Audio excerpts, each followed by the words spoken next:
ታሪክና ዝጅምር ኣብቲ ሰብ ዝረስዖ ኮይኑ ግን ዓለም ዘናወፀ ጥንታዊ ቃልሲ እዩ። ኣብ ጥንታዊ ግዘም ክፉኣት መናፍስቲ ዝኾኑ ኔክሮማንሰርን ኣብ ሰማያት እናበረሩ ንኩሉ ህይወት ዘለዎ ፍጥረት የጥቅዑ ነበሩ። እቲ ሰማይ ብጸልማት ተለዊጡ ተስፋ ዝተቆረፀሉ ግዘም ደቂ ሰባትን ድራጎናትን ሓቢሮም ተቃለሱ። ድራጎናት ብሓይሊ ሓዊ ደቂ ሰባት ድማ ብተውዓት ጸላይ ይሰዓሩ። ኮይኑ ግን ዓወት ምስ ረኸቡ ደቂ ሰባት ነቶም ዘድሓንዎም ድራጎናት ጠለምዎም። ሓይሎም ንምስራቅን ንምሕካምን ኢሎም ኣብ ጸልማት ቤት ማእሰርቲ ኣሰርዎም። ድራጎናት ካብ ኣዕሩኽ ናብ እስራት ተለወጡ። ዓመታት ተተኻኺኦም እቲ ታሪክ ወረ እናኾነ መፀ። ናብዚ ግዜ እዚ ክንመፅእ ከለና ድማ ዲያቆስ ዝተባሃለ ሰብ ንሎን ዝተባሃለ ጨካን መራሒ ገበነኛታት ኣብ ሓደ ዝተረስዐ ቦታ ረኸቦም። ዲያቆ ሓደ ምስጢራዊ ንጥረ ነገር ይገዝእ ነበረ። ኮይኑ ግን ልቡ ገና ይዓረፈን። ንሎን ብሂወት ዘሎ ድራጎን ኣምፅኣለይ እሞ ዝሓተትካ ንገንዘብ ክህበካ እየ በሎም። ዲያቆ እቲ ድራጎናት ዘለዎም ናይ ምሕያሕ ሓይሊ ንምስራቅ ሃንቆ ይብል ነበረ። ሎን ግን ድራጎን ምርካብ ቀሊል ኣይኮነን ብምባል መጀመርያ ነቲ ንጥረ ነገር ሒዙ ክኸይድ መረፀ። ኣብዚ ግዜ እዚ ድማ እቲ ካልእ ዝሕዝን ታሪክ ዝጅምር። ኣብዚ ቦታ ሓደ ተስፋ ዝቆረፀ ኣረጊት ሰብ ንእሽተይ ጓል ሒዙ መፀ። እዛ ጓል እዚኣ ፒንክ ትበሃል ነበረት። እቲ ኣቦ ንጓሉ ንገበነኛታት ሸይጥዋ ርሑቕ ከይበላ ሃደመ።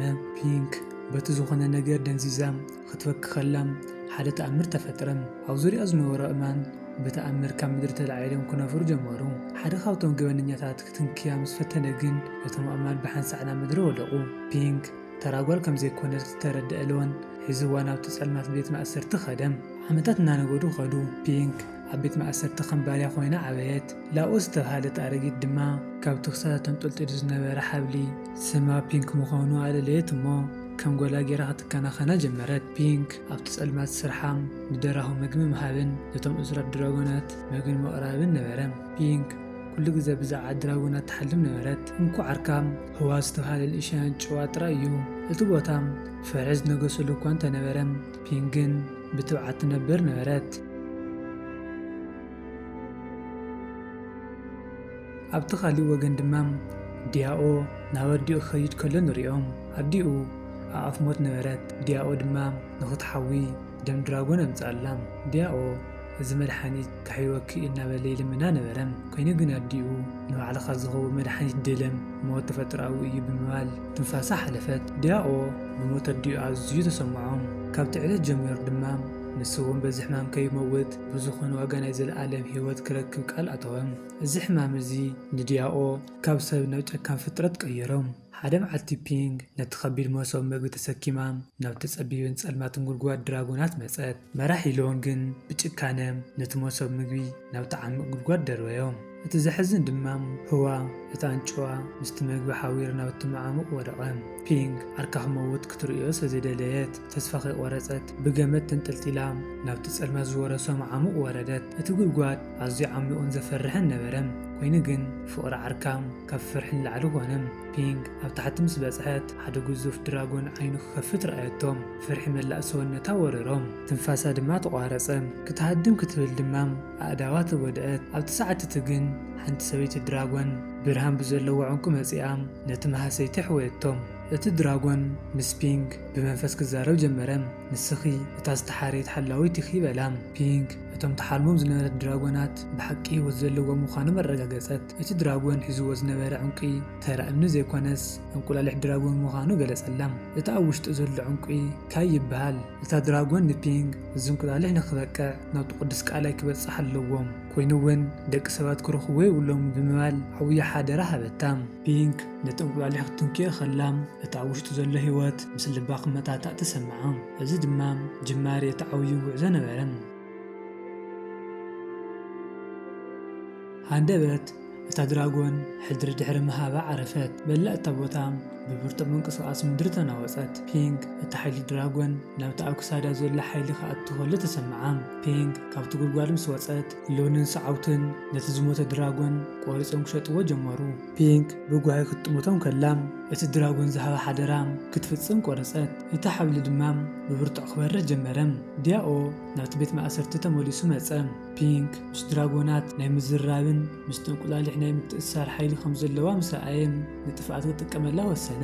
ዲያቆ ንፒንክ ብምውጋእትን ኣፈራርሐ ንሎን ዝተባሃለ ናይ መወዳእታ ተባዕታይ ድራጎን ናብቲ ቀፍዒ ንኽኣቱ ኣገደዶም። ሎንግ ድማ ንፒንግ ንምድሓን ኢሉ ንነብሱ ኣሕሊፉ ሃበ። ፒንግ ግን ዓርካ ክእሰር ክትሪኦ ስለዝደለየት ብብርቱዕ ሓይሊ ጨደረት። ካብ ሰውነታ ዝወፅእ ናይ ብርሃን ሓይሊ ንኩሎም ወታደራት ፋሕ ኣበሎም። ፒንግን ሎንን ካብቲ ቤት ማእሰርቲ ወፂኦም ናብቲ ጽዑቕ ጫካ ኣተዉ።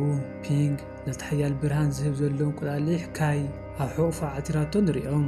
እዚ ጫካም ኣዝዩ ጸልማት ነበረ፣ ድምፅታት ኣራዊት ድማ ካብ ርሑቕ ይስማዕ። ሎንግ እንዳተሰሓለም ንፒንግ እዚ ጉዕዞ እዚ ኣዝዩ ሓደገኛ እዩ፣ ዲያኦንን ሰራዊትን ድሕሪና ኣለዎ በላ። ፒንግ ግን ብትብዓት ክሳዳ ኣቕኒዓ ተስፋ ይቖርፅን። እቲ ድራጎን ክውለድ ኣለዎ ኢላ መለሰትሉ። ኣብቲ ጸልማት ለይቲ ብርቱዕ ሙቐት ክህብ ጀመረ። እታ ውሽጢ ዘሎ ጽንሲ ምስ ልቢ ፒንግ ክመታታእ ተሰምዓ። ፒንግ ንመጀመርያ ግዜ ምስ ተፈጥሮ ዘለዋ ምትእስሳር ክተርዳእ ጀመረት።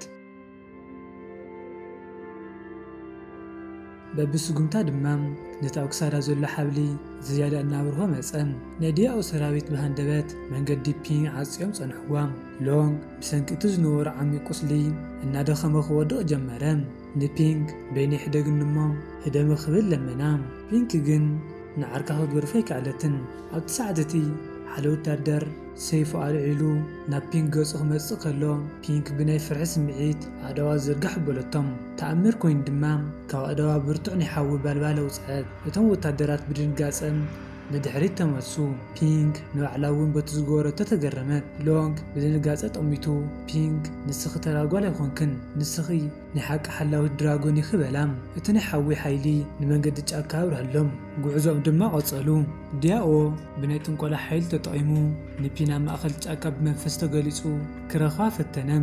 ድምፁ ኣብ መንጎ እዋም እናተቓልሐ ፒንግ ነቲ እንቁላሊሕ ሓብኒ እሞ ናጽነት ክህበኪ እየ፣ ንግስቲ ክገብረኪ እየ እናበለ የታልላ ነበረ። ፒንግ ግን ክትሰምዖ ኣይከኣለትን። ንስኻ ንድራጎናት ንጥቕምኻ ኢኻ ትደልዮም፣ እዚ ህይወት እዚ ግን ናይ ሁላትና እዩ ኢላ ብትብዓት መለሰትሉ። ዲያኦ ብሕርቃን ተላዒሉ መላእ እቲ ጫካ ብጸልማት ክሽፈን ገበሮ። ፒንግ ግን ነቲ እንቁላሊሕ ካያ ፀቢቓ ሓዘቶም። እቲ እንቁላሊሕ ንጸልማት ሰቢሩ ንጹር ብርሃን ፈጠረ። ሎንግ ኣብቲ ጸልማት መንገዲ ንኸይጠፍኡ እናመርሐ ናብቲ ቅዱስ ቃላይ ቀረቡ። ናብቲ ገምጋም እቲ ቅዱስ ቃላይ ምስ በጽሑ ዲያኦ ብኣካል ተገሊጹ ብሓያል መሳርሒ ንፒንግ ከጥቅዓ ፈተነ። ሎንግ ፒንግ ክትውዳእ ከምዘይብላ ምስ ፈለጠ ብምሉእ ሰውነቱ ኣብ ቅድሚኣ ተጋረደ። እቲ መጥቃዕቲ ንሎንግ ብርቱዕ ሓሰያ ውረደሉ። ፒንግ ብትብዓት ኮይና ሎንግ ኣይትግደፈኒ፣ ብዘይካኻ ክኸይድ ኣይክእልኒ እየ እናበለት ጨደረት። ሎንግ ግን ብፍሽኽታ ጠሚቱ ፒንግ ሕጂ ግዜኺ እዩ፣ እዚ ድማ ናተይ ዕጫ እዩ፣ ነቲ እንቁላሊሕ ናብ ማይ እትው እየ በላ። ሎንግ ድማ ንመወዳእታ ግዜ ብርቱዕ ጓህሪ ብምውፃእ ንሰራዊት ዲያኦ ንድሕሪት ኣርሓቖም። ፒንግ ነቲ ዕድል ተጠቒማ ናብ ማእኸል እቲ ቃላይ ኣምርሐት። ፒንግ ነቲ እንቁላሊሕ ካይ ሒዛ ናብቲ ቅዱስ ማይ ኣተወት። እቲ ማይ ብተኣምራዊ ሰማያዊ ብርሃን ክንቀሳቐስ ጀመረ።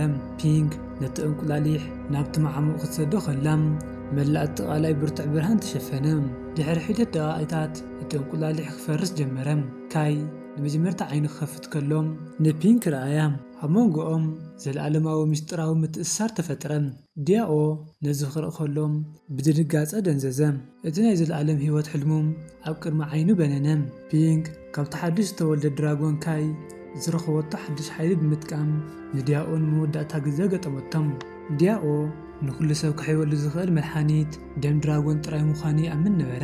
ፒንግ ግን ሕክምና ኣብ ፍቕርን ምርዳእን እዩ ዘሎ እምበር ኣብ ስርቂ ኣይኮነን በለቶም። ብሓያል ናይ ብርሃን መጥቃዕቲ ድማ ንዲያኦ ካብቲ ቦታ ኣባረረቶም። እቲ ጸሊም ሓይሊ ጠፍአ። መላእ እቲ ዓዲ ናይ መጀመርታ ግዜ ናይ ሰላም ኣየር ተንፈሰት። ፒንግ ንካይ ኣብ ዕቑፋ ሒዘቶም። ካይ ድማ ብታሕጓስ ጻብዕታ ክልሕስ ጀመረ። ሕጂ ካይ እናዓበየ ክመጽእ ጀመረ። ፒንግ ኣብቲ ጫካ ኮይና ንካይ ከመይ ገይሩ ክበርር ከም ዘለዎ ተምህሮ ነበረት። ካይ ንእሽተይ ክንፉ እናወዝወዘ ክወድቕ ከሎ ፒንግ እናሓቆፈት ተተዋውዖ ነበረት። ህዋ እቲ ኣንጭዋ እውን ኣብ ርእሲ ካይ ተቐሚጡ ይፃወት ነበረ። ፒንግ ካብ ባርነት ወፂኣ ሕጂ ናይ ሓቂ መምህርን ናዶን ኮይና ኣላ። ድራጎናት ሕዚ ጸላእቲ ደቂ ሰባት ኣይኮንን፣ ማሕዙት ተፈጥሮ ምዃኖም ንዓለም ኣርኣየት። እቶም ጥንታውያን ጸላእቲ ዝኾኑ ኔክሮማንሰርስ ካይ ክውለድ ከሎ ተሰሚዕዎም ንመወዳእታ ግዜ ዓለም ክቆጻጸርዋ መፁ። ከምኡ እውን ሰማይ ብጸልማት ተሸፈነ። ፒንክ ግን ኣይንብርከኽን ብምባል ንካይ እዋን እዩ ዝዓርኬ ይበለቶም። ካይ ናብ ሰማይ በረረ እሞ ሓያል ናይ ብርሃን ጓሓረ ውፅአ። እቲ ጸልማት ተቐደደ። ደቂ ሰባት ካብ ባይቶም ወፂኦም ነዚ ተኣምር ብኣድናቖት ክሪኡ ጀመሩ። ፒንክ ነቲ ቃልሲ ኣብ ምድሪ ኮይና ብመንፈስ መርሓቶም። ጸላእትን ሓዋሩ ጠፍኡ። ካይ ሕዚ ግዙፍን ሓያልን ድራጎን ኮይነሎም ንፒንክ ኣብ ዝዋኑ ኣንቢሩ ናብ ሰማያት በረረ። ፒንክ ኣብ ልዕሊ ደመናታት ክትበርር ከላ ነቲ ዝነበረቶ ጸቢብ ቤት ማእሰርቲ ስቃይን ባርነትን ዘከረቶም። ካብዚ ንላዕሊ ናጽነት የለን ኢላ ሓሰበት። እቲ ሰማይ ካልኦት ድራጎናት እውን ካብ መሐብሐቢኦም ክወፁ ጀመሩ። እቲ ጥንታዊ ሕብረት ደቂ ሰባትን ድራጎናትን ዳግማይ ንኽሕደስ ሰረት ተነብረ። ብከምዚ መልክዕ ድማ ታሪኽና ትውዳእ። ፒንክ ካብቲ ሓንቲ ብወለዳ ዝተሸጠት ባርያ ናብ ዓባይ ሓላወት ድራጎን ተለወጠት። እዚ ዛንታት ዝምህረና ትብዓት ኣብ ዓቕን ሰውነት ዘይኮነስ ኣብ ውሽጢ ልቢ ከም ዘሎ እዩ። ሓቂ ኩሉ ግዜ ትወፅእ እያ። ከምኡውን ከምዚኦም ዝኣመሰሉ ቪድዮታት ክወፅአኩም ንሕደሊኹም ንቪድዮ ላይክ ንቻናለይ ሳብስክራይብ ብምግባር ሕግዙኒ። ክሳብ ካልእ ቪድዮ ንራኸብ። ሰላም ኩኑለይ።